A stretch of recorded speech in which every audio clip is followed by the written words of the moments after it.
Wih, bumi bukanlah bola yang sempurna, kita tahu itu. Tapi misteri sesungguhnya terletak bermil-mil di bawah kaki kita. Jauh di bawah kerak, planet ini telah mendingin selama miliaran tahun. Hanya saja proses itu tidak merata. Sisi Pasifik kehilangan panas lebih cepat, sementara sisi Afrika memperlambat kehilangan itu dengan menahannya lebih lama.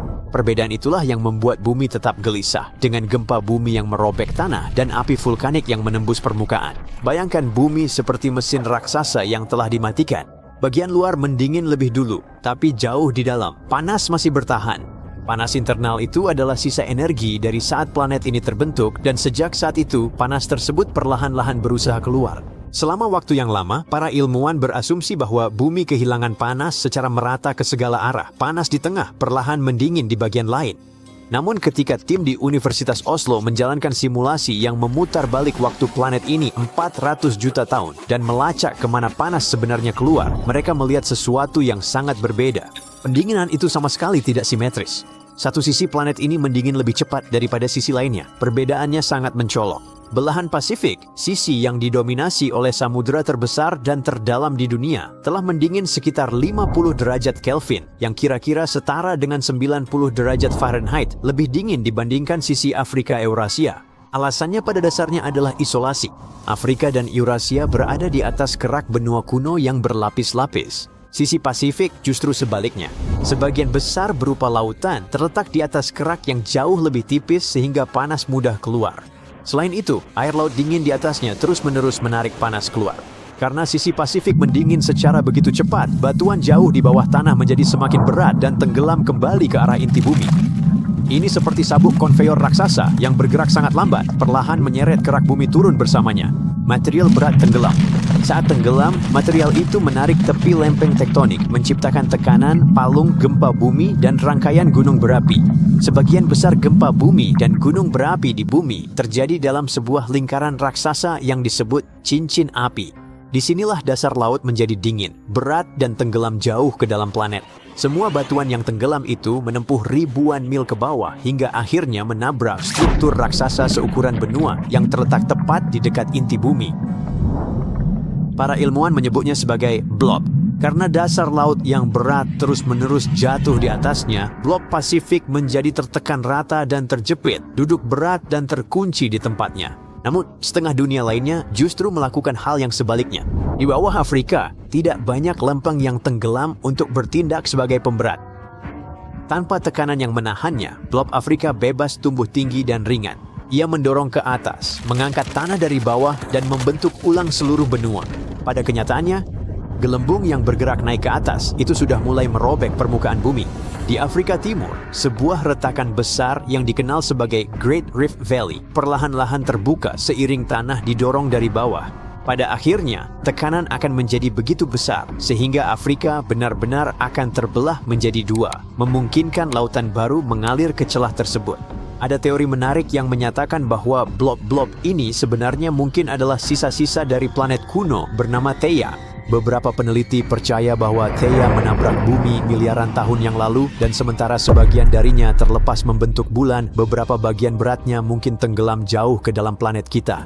Jadi alasan bagian dalam bumi kita begitu tidak seimbang mungkin karena kita benar-benar memiliki potongan dunia lain yang terkubur di dalam planet kita sendiri, tapi itu hanyalah teori liar. Apapun asal-usulnya, blob-blob ini penting karena mereka membantu membagi planet menjadi dua perilaku yang berbeda.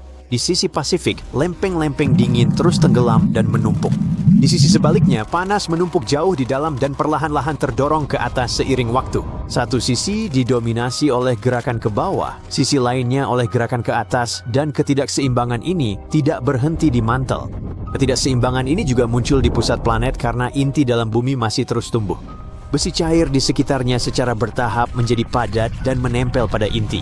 Proses ini tidak berlangsung dengan kecepatan yang sama di setiap tempat. Satu sisi inti dalam bertambah lebih cepat daripada sisi lainnya. Ini mungkin terdengar seperti akan membuat planet menjadi tidak seimbang, tapi kenyataannya tidak begitu. Bagian dalam bumi tidak kaku seperti bola logam padat.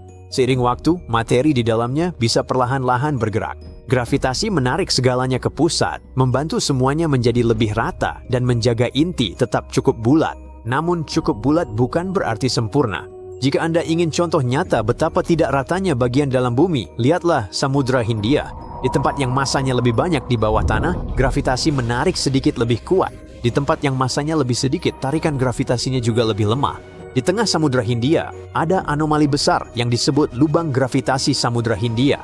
Di tempat itu, tarikan bumi lebih lemah dari biasanya, begitu lemah hingga tidak bisa menahan permukaan laut pada ketinggian normal. Airnya benar-benar turun ke bawah. Anda mungkin tidak akan menyadarinya saat berlayar melintasinya, tetapi secara teknis Anda akan berada sekitar 300 kaki lebih rendah dari permukaan laut dunia lainnya. Ini adalah lembah tak kasat mata di lautan yang sepenuhnya disebabkan oleh massa yang hilang jauh di dalam planet. Namun bumi bukan satu-satunya dunia yang menyembunyikan bagian dalam yang berantakan di balik permukaan yang halus. Bahkan bulan pun seperti ini. Selama miliaran tahun yang panjang, tarikan gravitasi bumi memperlambat rotasi bulan hingga akhirnya terkunci, membuat satu sisi permukaan bulan selalu menghadap ke bumi. Itulah yang kita kenal sebagai sisi dekat dan sisi jauh. Hal ini penting pada masa awal sejarah bulan.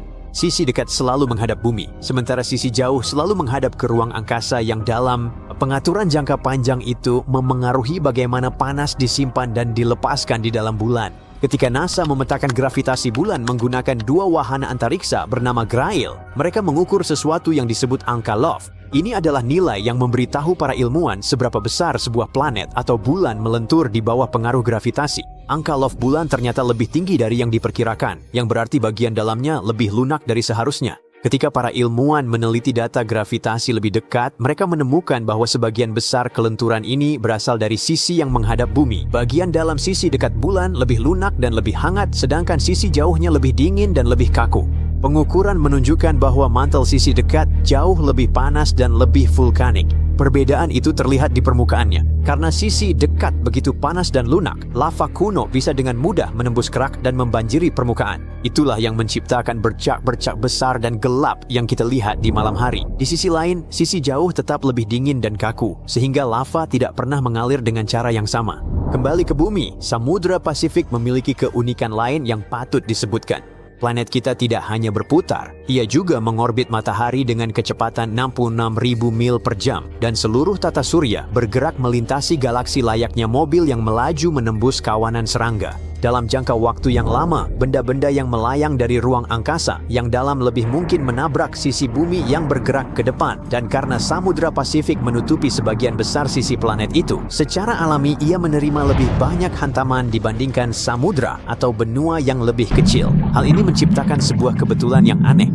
Belahan bumi yang sama, yang paling banyak kehilangan panas dari dalam, juga merupakan kuburan terbesar di dunia bagi benda-benda yang datang dari luar. Karena begitu luas dan sepi, badan antariksa bahkan menggunakan koordinat paling terpencil di samudra ini sebagai kuburan wahana antariksa di sebuah titik yang disebut Point Nemo.